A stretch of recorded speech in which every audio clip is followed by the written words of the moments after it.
আজকে বানাচ্ছি শীতকালীন কিছু সবজি আর পনির দিয়ে অসাধারণ একটা রেসিপি। তার জন্য প্রথমেই কয়েকটা পেঁয়াজ, কিছু আদা, রসুন, কাঁচা লঙ্কা, একটু কাজু, পোস্ত, শাহি জিরে আর একটা টমেটোকে ভালো করে পেস্ট বানিয়ে নেব।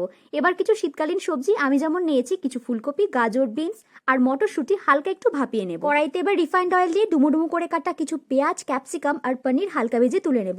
তোমরা এখানে তোমাদের নিজেদের পছন্দ মতো আরও কিছু সবজি অ্যাড করতে পারো।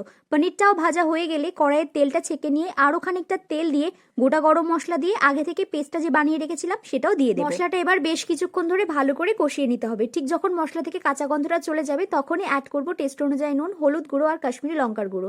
ভালো করে মশলাটা আবারও কষিয়ে নেব। মশলা থেকে তেল ছেড়ে দিলে সবজিগুলো দিয়ে হালকা একটু মশলাতে মিক্স করে বড় বাটির 1 বাটির মতো জল দিয়ে ভেজে রাখা পেঁয়াজ, ক্যাপসিকাম আর পনিরটাও দিয়ে দেব। আর দিচ্ছি টেস্ট অনুযায়ী চিনি। একটু মিষ্টি মিষ্টি ভালো লাগে তাই মিষ্টিটা একটু বেশি দিচ্ছি, তোমরা তোমাদের টেস্ট অনুযায়ী কম বেশি করে নিও। এবার 2 চামচের মতো হোমমেড গরম মশলা গুঁড়ো দিয়ে হাই ফ্লেমে এটাকে হতে দেবো। সবজিগুলো সেদ্ধ আর গ্রেভিটা বেশ গাঢ় গাঢ় হয়ে আসলে আমাদের মিক্স পনির ভেজ একদম রেডি।